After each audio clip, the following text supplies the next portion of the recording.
as they say. Hello, everyone. Welcome to another day, Alive at 5. Nice to see you. I'm Raphael Leban, your host, and here in the sunny sunset of what state was this? Nevada.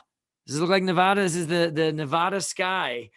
With a little bit of friendly photoshopping. Don't believe everything you see nowadays because it's way too easy to Photoshop these things and to make it look, if you could see the rest of this picture, you think it was like taking over the ocean instead of the tarmac. So it's easy to fix it up, but it became a very pretty sunset when I shot this out the window of the plane the other day. Another one, perhaps the last of the series of Zoom background photographs I took at the window of the plane in Las Vegas. Hope you all are doing well. Today is Wednesday, and we are moving on into the month of ER. I want to wish a refuah shlema, speedy recovery to a number of people who have become aware of, who are grappling with the pandemic at the moment, the coronavirus, and it's going around, and we hope that everyone will have a speedy recovery that needs. Just wanted to share that, and it really is an interesting time, and we do hope that that the sun will shine. The sun will shine. I say with the sun will shine. There's a guy who wrote on his garage door in chalk, I guess. Maybe it's paint. I don't know. He wrote this very inspiring message on his garage door. It's right opposite the synagogue I go to. So whenever I drive out of the parking lot, I drive right at this garage door. So I can't help but see it. And it says, one day, the sun will shine. We'll all be free. And this will all be over. Something along those lines. You think I'd memorize it by now. And so when I think of a sunset, it makes me think of him. One day, don't worry, the sun will come out and this will all be over, and that's it. But all right. Meanwhile, it's getting better. I noticed that it's been announced. I don't know if I mentioned this, upcoming, I think today, actually, I think the public library in Colorado opened up today. That's kind of a nice news. If you're a bookworm, head on down there and browse a book if you could. The only service the library had for the past year was that you could go by and pick up like a box or a bundle of pre-selected books for you. They were like a drive-by, grab some books from the library. You couldn't go in, couldn't browse. So now you could go in and browse. I know my daughter was delighted, and she went right in took her library card on down to the library. The other changes. The other thing I noticed was that I think Nuggets games have started up, if I'm not mistaken. You can go to a Nuggets game now. It's in the stands. That's exciting if you're a Nuggets fan, So we won't talk about being Rockies fans today because I don't think there's been any good news for the Rockies in the last 24 hours. Only the opposite. But we're slowly but surely, the sun is shining. I heard an interesting thing that, if you look at a picture like this, you actually cannot differentiate between sunrise and sunset. Obviously, if it's a picture was taken in Denver and the mountains are in it, it's sunset, not sunrise. That's true. But I'm just saying in general, the light in the sky from a sunrise and the light in the sky from a sunset is the same. Maybe there's a beautiful lesson there. Maybe we should, every sunset, because you think of like something coming to an end, but maybe it should be the sunrise, in there it's the same, sunrise, sunset. Wasn't that a famous song in The Fiddler on the Roof? The sun will shine for us, and it'll shine again tomorrow when my mentors in the yeshiva were teaching us about emunah. Emunah, beautifully important concept, a Hebrew word which means, confidence, faith, trust in God. And it's something we all have to try constantly throughout our lives to build, to develop a greater and greater sense of emunah, of confidence. God's looking out for me. It's all in his hands. It's all going to be good.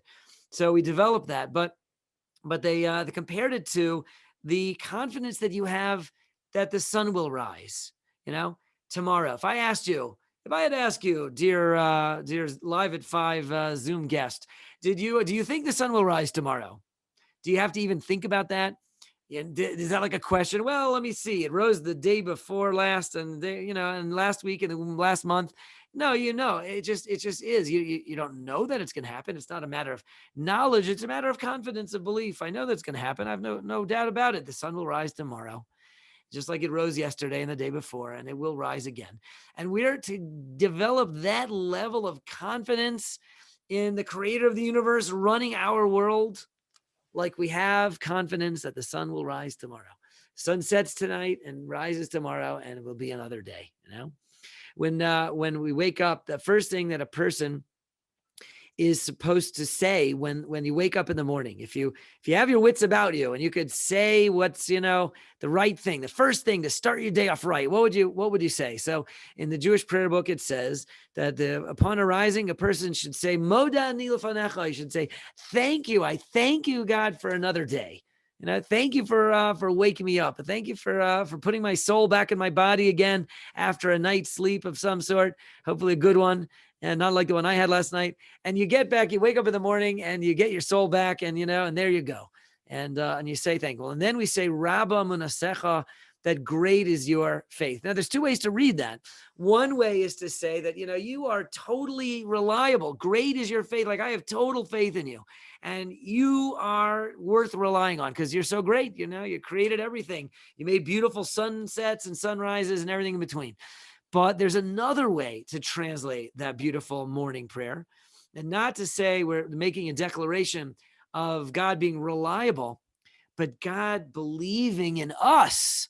That God believes in us, as if he says, you are amazingly faithful. You believe in me. You gave me another day at the job, right? So you must believe in me. If you didn't want me on your planet, I wouldn't be here.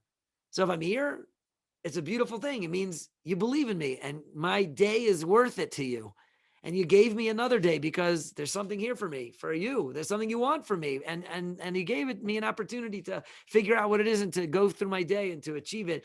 And every morning that you have another day, you have that recognition of, pow, look at the gift I just got. I got another day, and you believe in me that my day is going to be worth something to you. And that's a very, very, very great thing. And what a beautiful first thought to have, is if you could stop and meditate that. I think our sages said you should say this over your first coffee, really, rather than the first thing when you wake up. When I wake up in the morning, I probably mumble those words and, on my way to brush my teeth, and I don't even think about what I'm saying. But the truth is, it's a great, meaningful meditation, Moda ani lefanecha. There was a really beautiful a band. I don't think they're still together. It was a very cool band, kid singers, called Shalshelis Jr.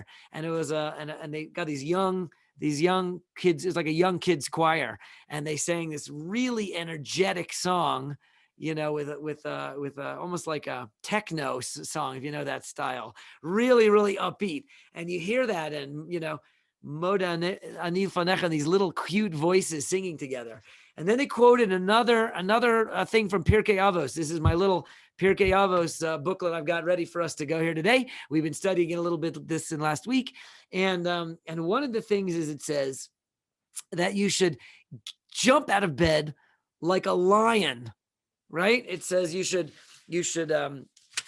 run like a deer, and you should leap out of bed like a lion. And then it also says that you should be as brazen as chutzpahdik, brazen as a leopard. Now, I don't know much about leopards. I guess if you're like a zookeeper, then you must know that the leopards are the most brazen of animals. But you should be even brazen, like bold, like so obviously, roaring like a lion, ready to go like the lion. He doesn't worry about anything. He gets up in the morning and everybody's worried about him. He's not worried about anything. That's why you should wake up like that, and running like a deer. The deer is the fastest, especially when the lion's running after him. And then should run as fast as the deer to accomplish, and brazen as the leopard. Now, I don't know what behavior the leopard does to be considered so brazen. But what's brazen? Usually that's not a great thing, brazenness. We like people to be modest. We like them to be, quiet, maybe self-deprecating, but brazen, what the Hebrew word for brazen is? Chutzpah, you don't be, I'm a chutzif, you know what I'm saying? That doesn't sound positive. Be chutzpahdik. That means like brazen, that means like really like unhinged, no, not unhinged, but like unhampered and uninhibited. That usually we're supposed to have be a little bit bashful, but brazen. So there's an idea of brazen. There's the Aziz de Kedusha, which means like a holy brazenness, like where you're willing to even put yourself out a little bit. A brazen person is not so afraid to do something that maybe people won't receive well. He's a little bit self-assured, cocky. He's ready to go. And so in some ways that is somewhat of a positive when it comes to matters of holiness, that you have to be willing to do the right thing and do sometimes the holy thing, even though others may not be your biggest fans for that, or they might not credit you with what the credit you deserve. It's okay. You have to be a little bit brazen, a little bit courageous, bold, not just a bold blend of coffee, bold roast, but like a bold day, to be act in that way. So I was quoting that from Pirkei Avos in part because we're talking about waking up in the beautiful sunrise and having the right attitude and building your emunah. But also because it is, as we said, it's the special time of the year when we look to Pirkei Avos for something meaningful, something inspiring. I was looking at chapter 2, which is it's the second week of the sort of 6 weeks counting after Passover towards Shavuos.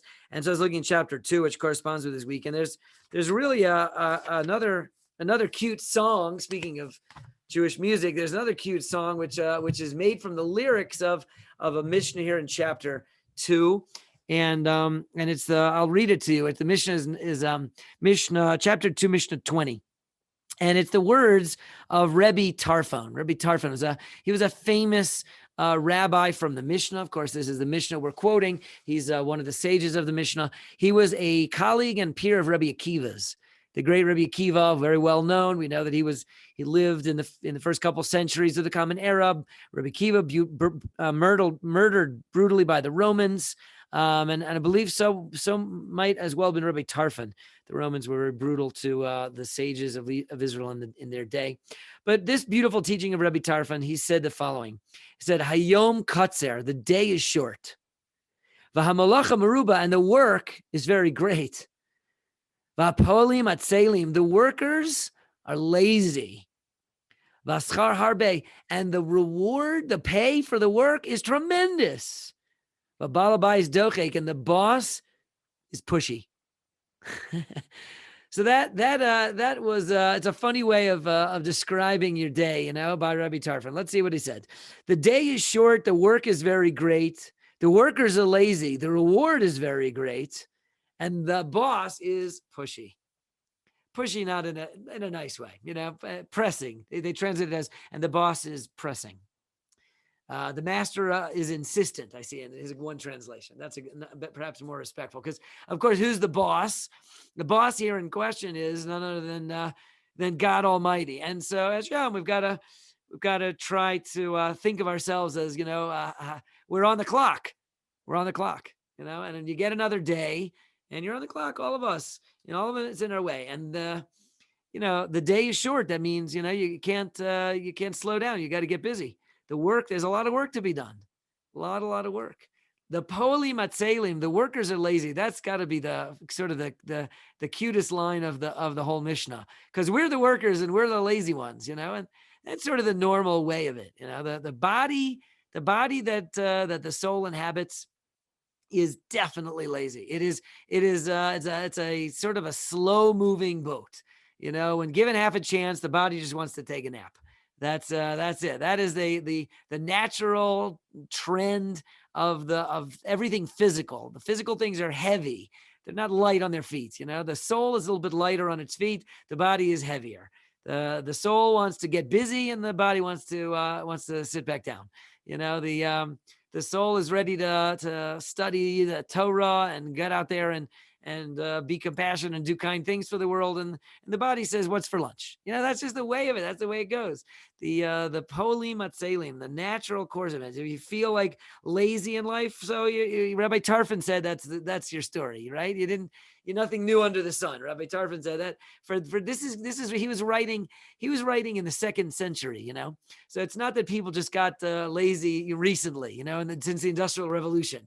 We've obviously been a lazy bunch for a bit longer than that. That was his description of the world of humanity from already, almost 2,000 years ago. People are lazy. So, nothing new. Okay. But the reward is a lot. We should feel like there's a lot of money to be made. There's a lot to be made, and at every level, we're certainly interested in our bottom line. We want to know what our assets are. The other day, I noticed that my own bank, my banking app, has like you click the button at the bottom and it says, oh, by the way, here's your net worth. I was like, that's something I hadn't quite pictured, that my banking app was going to have my net worth right over there. And it wasn't the number I was hoping for, let me tell you, but that's all right. There's still time. As long as the sun is in the sky, there's still time. But think about that. There's a lot of money to be made. We're all interested in our bottom line. We want to know what our net worth is, and we want to put away some more and some more and some more money in our eternal IRA. So that's the product. That's the result of all the wonderful things that we do, and there's lots of wonderful things to be done at all times and all levels. And lastly, the master of the house is insistent. The boss is pushy. That means he's not taking no for an answer. If he's given us another day, he's got work for us to do, and he wants us to get into it, get busy. And for our own benefit, So that's Mishnah number 20 of chapter 2 of Pirkei Avos. That's Rabbi Tarfon speaking. And interestingly, the chapter 2 ends with Mishnah number 21, which is also Rabbi Tarfon, and it seems like it goes hand in hand. So let's go one more. Let's read one more Mishnah here. He says, "Lo alecha hamalacha ligmor," that you don't have to finish the job. It's a very beautiful idea. There's no expectation that you're going to finish the job. You're never going to get finished. The work's never finished. It's not like, it's not like you're going to be a perfectionist. I remember one time a few years ago, I had the author, Dr. David Lieberman, at the house. He came into Denver from New Jersey as a guest speaker for Clean Speech Colorado Volume 1 back in 2019. It was dynamite. I mean, he's written a bunch of books, New York Times bestsellers. He's a PhD in psychiatry, and and he's really like he's written the book on on the mind, on the psychiatry of a person. So he was staying in a hotel, but I picked him up and brought him to the house and made him some breakfast. And I made the breakfast. My wife was at work. It's just me. So I made him an omelet, or I don't know what I made him. I made him breakfast. So he's watching me make this breakfast, and I put it down in front of him, set the table, put out a napkin, some orange juice, made him some coffee. And he looks at me and he says, "Are you a perfectionist by any chance?" I was like, "Oh yeah. What's going on here?" So, that was his, so I said, kind of. I guess so. Yeah. So, he was like, I was getting analyzed, free analysis. All it cost me was a breakfast. I was getting like a whole psychiatric makeup. He was giving me the rundown, and right there at my breakfast table, and for free. Well, for cost of breakfast. And so, and he was saying, it's very interesting because whatever I wouldn't have thought that about you until I watched you make this breakfast. Like I see. So I was like, yeah, I work very hard not to be one of those demanding perfectionists that's always, getting upset when things are not right. I do strive for that. Although I'm a kind of a perfectionist. I have that quirk about me. So, that's perhaps the lesson of this point of the mission, which is lo alecha malacha ligmor. It's not got to be perfect. You don't have to finish the job. You're not going to get finished, and don't worry about it. You're not going to finish the job. It's not going to be perfect. And you're not going to get there. Don't worry about that, said Rabbi Tarfon. But then he said, listen to this. And he said, but you're also not free not to work at it. So, you might think, well, if I can't get the job done, so what's the point?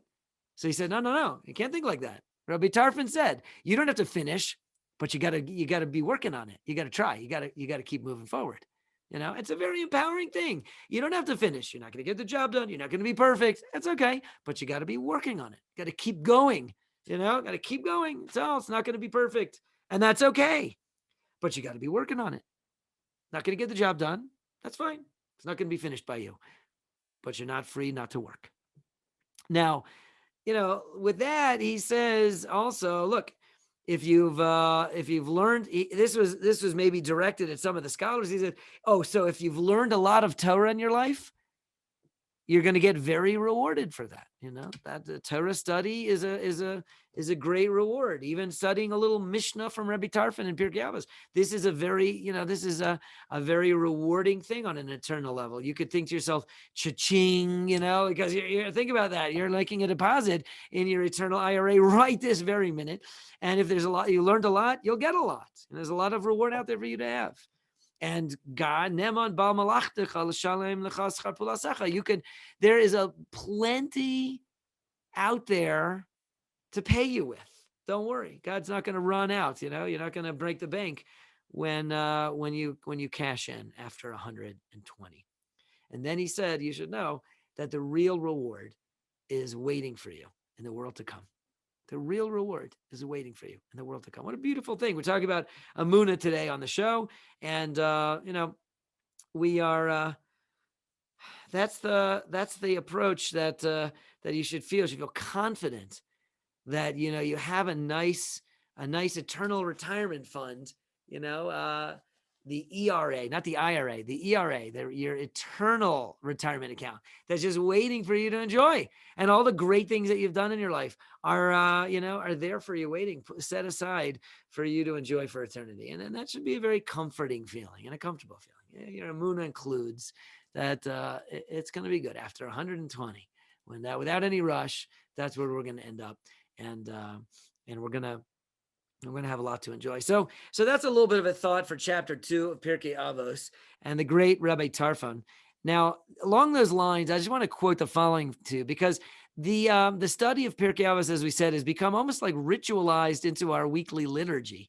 Every Shabbat between Passover and Shavuos, we read a chapter of this section of the Mishnah, and at the end, we read a line. At the beginning, we read a line. It's like an introductory thing. It's almost like a prayer almost, but it's like a teaching in of itself. So the beginning of every chapter, we quote another one of the sages, Hanania ben Akasha.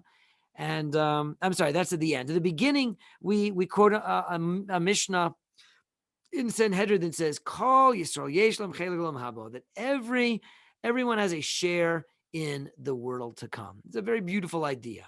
That's how we start off this study.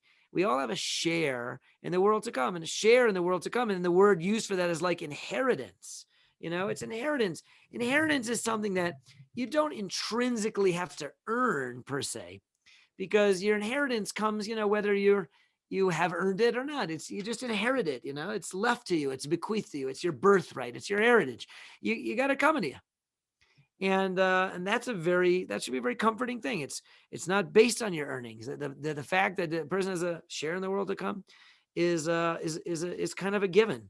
And then you can improve on that, and you can do more and more. Like in the game of Monopoly, when you have a nice property like a Ventnor Avenue, you could put houses there, eventually hotels. You know what I'm talking about. You can improve on that share in the world to come, but it's an inheritance to you. It's your property. That's your spot. You've got a place in the world to come. And then at the end of every chapter, we actually say that it's God's choice to give us a lot of merit. He wants to benefit us and give us. He wants to shell out. He wants to spend on us. And so how did he do that? He gave us lots to do. He gave us lots of Torah and lots of mitzvahs, lots of things to learn, lots of commandments to fulfill, lots of opportunities to fulfill the values and principles that he gave us. And that's like our opportunity. And since he wanted to give us a good turn, he gave us lots of opportunities, not long ago, we were calculating, someone was calculating for us. I think it was the number of moments in a year. Remember that? We had I think we had the math that was going on here on the show. We had the number of moments in a year, some number of hundreds of thousands of moments. I have to think about that if I can remember how many it was. think about how many moments are in a year. How many years you've been alive. How many moments has that been? And God willing, we'll have many more moments and moments and moments. Each moment has is a little morsel of eternity, just waiting to be put in the bank by something valuable that we can do. A little bit of study, a little bit of something nice for others, and that we don't never going to get finished, because like we said, Rabbi Tarfon said, the work is never going to be done, and we may be lazy, but that's okay too. We'll get there, but the reward is very, very great. So Pirkei Avos chapter 2 comes to conclusion today, and we are moving on. Today is day number 17 of the Omer, which is, we said, 2 weeks and 3 days, counting on our way to Shavuos. Now, I want to just also, before we cut out here for today, we're going to talk a little bit more tomorrow, about our approach to Shavuos. But tomorrow, we'll talk about that tomorrow. But today in Israel is Israeli Independence Day, and we're excited that we have this opportunity. Talk about opportunities to be and to live in the Holy Land. I understand May. Right in May, another nice Corona post-pandemic announcement is that the country of Israel is opening for tourism again in May, and that is an incredible thing. What a boon! If you were waiting to go to Israel and you're thinking about it, your chance is about to you're about to have another chance, another opportunity as the country is opening back up. Of course, you have to get your vaccine, that's for sure. But then when you get your shots, like a new puppy coming home from the vet, you can get into Israel, and you can go provide a little bit of income to the tourist industry, which is pretty much the number one industry in Israel, is tourism. So all those hotels, restaurants, and tour guides are waiting for your support. And I know, and we've all been waiting for an opportunity to get over there again. And that was very good news. Just read that today in the headline. That was coming up in the end of May. So very exciting. I know if you're interested, just make this last announcement. In our office here at the Jewish Experience, Ellen Hutt, who is involved in bringing some ladies trips to Israel. If you'd like to go to Israel with Ellen and her group, they are planning a trip now for the fall. Wonderful, wonderful trip. She is an absolute dynamite expert trip leader. If you want to go, wonderful to consider. And also there are some couples trips in the works. Love to talk about it. It's an exciting topic. Let's think about going to Israel again. Support the team and go visit the Holy Land. And may we be together in Israel to celebrate many happy occasions. We're going to call it here for today, folks. Thanks for joining us on Live at 5. Have a healthy and a holy rest of your day. We'll see you tomorrow, to God willing, on Live at 5.